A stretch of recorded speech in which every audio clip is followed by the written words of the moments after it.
Welcome back, everybody. This is Gript Media, and we're going to be speaking to Temba Nolutshungu of the Free Market Foundation in South Africa. It's very good to meet you, sir. Good to meet you too.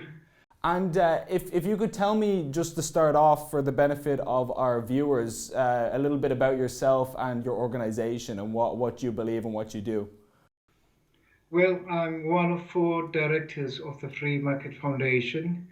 Our mission and our agenda, our brief, is implied in our name, namely that we advocate the adoption of free market-oriented economic policies primarily.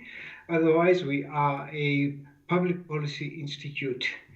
We are political non-partisan, and we engage government on policy. We do not criticize political parties, and we just simply criticize policies when that warrants that kind of attention from us, which is from a free market perspective.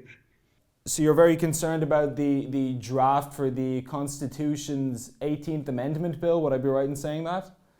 Yeah, well, the point is that there is a proposal in place which, if adopted into any and enshrined in the Constitution, will make it permissible, mandatory for the government to expropriate any property without any compensation whatsoever. That, in a sense, is what is going on. It is the single most important thing in recent times and post-apartheid that we are having to deal with. And it has very serious consequences for the economy, for the socio-economic welfare of the people in the whole country, because it will send out negative signals to investors out there in the rest of the world that South Africa is not really a good destination for investors because their properties would be vulnerable face to face with this threat of expropriation of land, which in a broad sense means property without compensation. That is what is at issue right now. That's astonishing. What do you think is motivating the South African government to try and take this measure? Yeah, I'll tell you what, there's been pressure on the ANC, which is the ruling party, emanating from what is known as the Economic Freedom Fighters, which is a party that is socialistically, communistically oriented. They are the ones who've been pressuring that there should be an adoption of this proposal, namely, again, I have to reiterate this, expropriation of land without compensation, which would mean nationalization of land at the end of the day.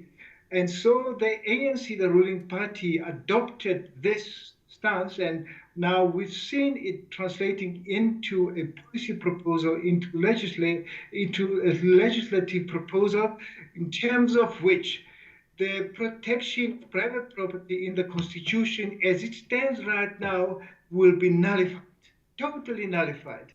You mentioned the destruction caused in Venezuela and Zimbabwe and places like this regarding these kinds of policies, and I'm just wondering, what is the Western fascination with socialism in the 21st century? Because we're seeing this now even with people like Bernie Sanders in the US presidential race and other things. So why are people so enthralled by this socialist idea?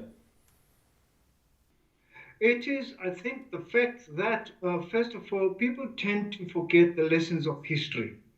It's only yesterday that, from 1989 onwards, that the whole world, witnessed the implosion of socialist systems throughout the world, so starting with Poland, and then the eventual demolition of their dismantling of the socialist state, which was Germany, East Germany. And that was the single most dramatic event, historically speaking, in recent years, in recent decades, this side of the century. But people have forgotten about that. And so people tend to look up to governments to provide things for them. But the point is, the politicians themselves are also responsible for that. They always like to project their mission as helping the people. And so they say the vehicle to achieve assisting the people is for the government to intervene in the economic arena that most policymakers know nothing about. They know nothing about that. And you'll find that there is also the element of envy and covetousness because they keep talking about how the rich are greedy and how there should not be any billionaires, and also utilizing the Thomas Piketty thesis of, of achieving equality of income by imposing exorbitant punitive taxes on rich people so that those can be redistributed amongst others who they perceive or define as being very poor. Now, it's very easy for such policies to take traction. All you need to do is to convince people, persuade people at the lower strata of the economy that it is no fault of theirs that they are poor, that they don't have jobs. It is the fault of the greedy people, the capitalists, the business sector that's interested only in achieving as high profits as possible. You can see that kind of rhetoric is very easy to sell and there will always be receptive ears.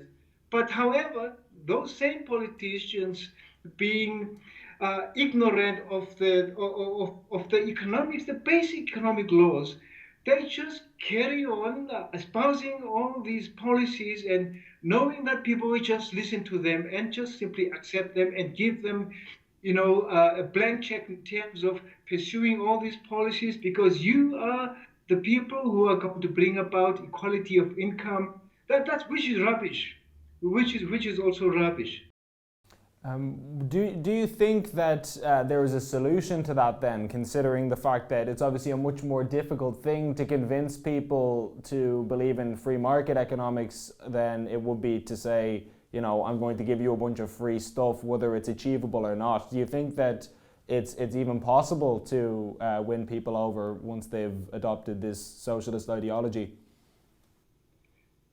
Yeah, look, they are going to learn a very painful lesson if socialist oriented policies are going to be implemented in whatever country, and say in America as well. They will find that their wealth is, collective wealth is eroded. They will find that the economic growth rate will just go down and down and down and down, that there would be more people who are unemployed, that is going to be a very costly failure in economic terms. They will learn those lessons. They will learn those lessons. Perhaps at that point, they really will be receptive to know as to what went wrong and what will have gone wrong would be from a free market perspective. The fact that these policies, socialist oriented policies, were implemented. And from that, they could then build up as to what needs to happen. But it's very easy for people to understand as to what accounts for economic growth rates, which are the point of departure, in terms of the sort of good life, the prosperity that most people aspire to. And in terms of the upliftment of their socio-economic circumstances. Now, there is a good case to be made here purely on an empirical evidence basis. And this is the fact that China, the country of China, which is a communist country in political terms, certainly politically very repressive indeed, that they adopted free market, the most radical free market policies in the designated free economic zones. And those are the policies that have accounted for the fact that within decades, starting from the early 70s, 71, that have resulted in a situation where more than over 500 million Chinese people have uplifted themselves from poverty. So there is a lesson to be learned from that experiment, from the implementation of those policies. So anyone who's interested in their country being conducive to the upliftment, socio-economic upliftment of the largest numbers of people in the shortest possible time. They just simply have to look at evidence. They have to look at evidence, not just ideas or ideologies. They look at evidence, and that evidence is to the effect that free economies deliver. That means free market economies, they deliver high economic growth rates, especially per capita. They deliver good education. They deliver all sorts of things that collectively, amount to the good life, a prosperous life that most people aspire to. They only just simply have to look at evidence. At evidence. At the end of the day, it is those policies that relate that can be gleaned from the fact that there is this practical evidence, there is this empirical evidence, and one has to learn from it. One has to learn from that. What are the lessons? But most people, many people, I dare say, alas, don't apply their minds to empirical evidence. They listen to the politicians who will always talk about good things and how the politicians deliver. So I read just recently that South Africa has entered its second recession in just the last couple of years. And I wonder if you'd be willing to speak a little bit about the economy in South Africa generally and how people think about economics there. Yeah, I'll tell you what, again, as a consequence of government policy in South Africa, first of all, in a nutshell, everything that's going wrong, that's going in the negative direction, has to do with government policy. So the government is responsible for the mess that we are in economic terms. We've been bleeding jobs. There's an unemployment rate of officially 29 point something, 0.5%, I think, being unemployed. However, the reality is, if you factor into that those people who have given up looking for work, then you're looking at an unemployment rate of about 40%, which really is a serious state of affairs. And many companies, big companies, have been closing down, and in the process, more jobs being lost. And this, again, is a consequence of government policy. And now, with this looming threat of the expropriation of land, which means property without compensation, if you were an investor in South Africa, domestic or foreign one, but located already in South Africa, you would start thinking of greener pastures somewhere. That is business friendly markets, alternative markets on the African continent and also outside of the African continent. Certainly, this would also deter foreign direct investment in the country, because if you're an investor and you're thinking that, oh gosh, there's this expropriation of property without compensation, and I cannot be sure that I'll be able to get my assets safeguarded and protected, and then you're not going to invest in this country. Investors do not invest on an altruistic basis. They invest in any market on the basis of what sort of returns they will realize on their investment.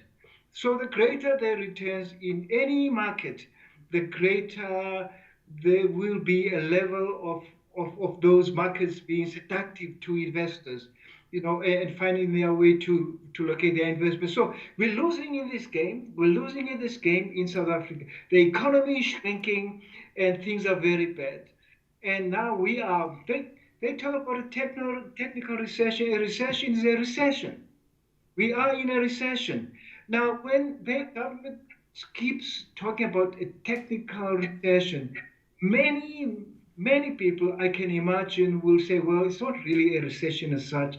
It's a technical one. Otherwise, adjust one or two things, then it's going to be gone. But the point is, the emperor has no clothes. And the point is, therefore, that is a recession in this country, which means we're in trouble, very serious trouble, very serious trouble. I cannot understand, I cannot comprehend the fact that we are in the midst of this, contemplating the enactment of a change to the constitution that's going to do away with the protection of private property. We are, this means that we're shooting ourselves in the foot. We are our own worst enemies, meaning that the government is causing all of this, but there's nobody else to blame. We can't look back and indulge in scapegoating and talk about imperialism, colonialism, and talk about apartheid, and talk about white monopoly capital, which is one of the scapegoats. That is rubbish. That is nonsensical talk. The point is, all the mess that we're in is a direct consequence of government, of current government policy. So you mentioned the resentment regarding apartheid and that kind of era of South African history, and I'm just wondering if you'd like to speak about what potential this new law might have regarding racial tension within the country. Yeah, let me relate this to the South African context in face of the expropriation of property, land without compensation. Now, the rhetoric within government is that it is white land that is going to be confiscated. It's going to be white land. Now, land that is owned by whites, and that means farms. It can mean anything that it can be defined in terms of property, and that in itself comes across as threatening to the white sector of the nation. And so, if you were a white person, what would you be thinking as a result of that kind of threat? You'd be thinking of an alternative country that you could move to. And if you are thinking much into the future, you'd be concerned about the welfare of your children. Is it a good future for my children to be raised in? And so you'd be thinking of them looking for some other alternative countries to go to. Now, in the process, there's all this intellectual capital that would be leaving the country. So this would precipitate, the flight of intellectual capital. And so we would lose out. Now, the thing is, this again, for me personally, is a very serious concern, having been on the receiving end of the apartheid system. Now, this is stoking this particular expropriation of land without compensation proposal. This is stoking the once dying embers of racial tension in this country. Of racial tension, and one can see what is happening. Read the newspapers on a regular basis. You will find a manifestation of these tensions being stoked, and that's a very worrying concern. And whereas there should not be in this country any legislation that targets detrimentally a particular sector of the country. Now, that is not necessarily the case with the EWC. That is the acronym for the expropriation of land without compensation. There should not be such.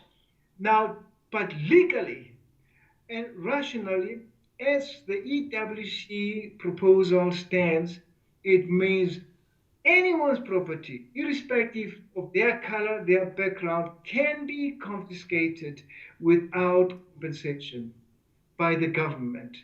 So it will be nationalized by the government. So, But so, yet, so, serious concern that this is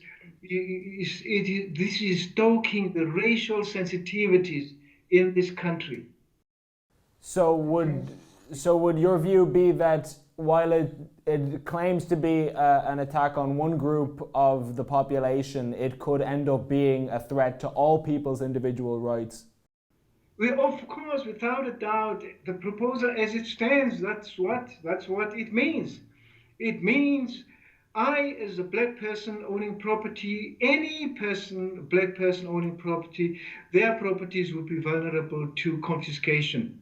And one of the things that has to be emphasized, which we have been doing for quite a while, is the fact that, let us say, this pernicious proposal to change the constitution is enacted. Let us say now, a couple of elections down the line, when there might be a totally different ruling coalition makeup that might not involve the current ruling party, that might involve other racial or ethnic groupings, they could gang up in order to sort out some other ethnic or racial group that they want to sort out. by simply utilizing and forcing the EWC as it stands. Nothing would stop them from doing that.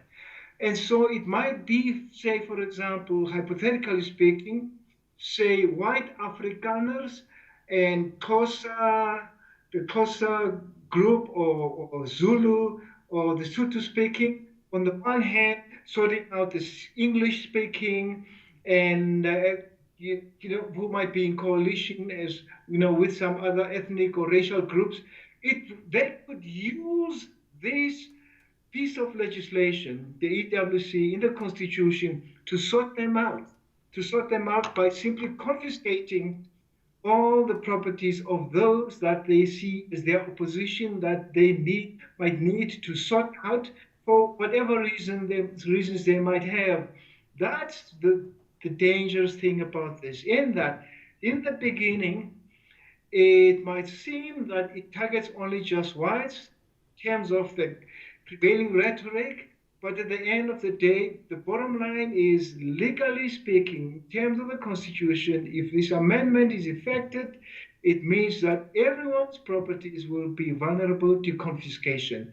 And so a couple of elections down the line, the very same scenario, that is Constitution minus protection for the private property, could be used to sort out some other grouping, ethnic or racial grouping in this country. That is where the architects of this proposal seem to be very naive, incredibly naive, so to speak, and irrational. It's astonishing that we haven't heard anything about this from the media here in Ireland or in Europe. There's very few articles on it online, and it seems like a big disaster that nobody is even talking about in the Western world. Yes, that astounds me because this is, we in South Africa have always seen prided ourselves as the gateway to Africa. With the implementation of this measure, that is just going to dissipate at some stage, totally dissipate, and it might be some other country, maybe Nigeria, maybe Egypt, maybe Ghana, that might be perceived as the gateway to the rest of the African continent. We're losing the game in terms of being globally competitive, and most certainly the EWC might be the final nail in the coffin in terms of the economic situation in this country. It is a potentially, seriously disastrous policy that I still find inconceivable, and for myself, difficult to comprehend. I just cannot comprehend how we could implement such a policy. Mandela must be turning in his grave. I can assure you, he must be turning in his grave, because in his time during his incumbency as the president of the country, he had embarked on very free market oriented policies, and Mandela himself, had embraced the free market paradigm explicitly. And he had said that this was the route to go, and that he had learned from other countries that this was the route to high economic growth rates, the delivery of a good society in which vast numbers of people would feel happy that the government was not interfering with their socio-economic endeavors to uplift themselves from the prevailing circumstances. That was Mandela. Yeah, but alas, we are here, we are contemplating these policies, and these policies are coming from the socialist, interventionist, statist, dirigist paradigm. They're coming from that. Thank you so much. And as a final word, would you have any words of warning to other countries that might be considering some similar policies? Countries around the world that are making alerts towards statism? Yeah, what I can say is I would like to impress on everybody in whatever country that they should not just listen to politicians, that they themselves should embark on a study of finding out as to what accounts for the fact that there are countries that are rich, prosperous, and that there are countries that are poor and go, especially those going down, and look for evidence and nothing else, and not listen to the rhetoric of politicians, and just look at the evidence, study it. It's easy to study the evidence. What is it that accounts for the fact that you have high growth economies and there are also low growth and negative growth economies? Well, Temba, thank you so much. Really appreciate speaking to you, and hopefully some of our viewers will get a lot out of that. I think that it was very informative. Thank you so much. Okay, sure.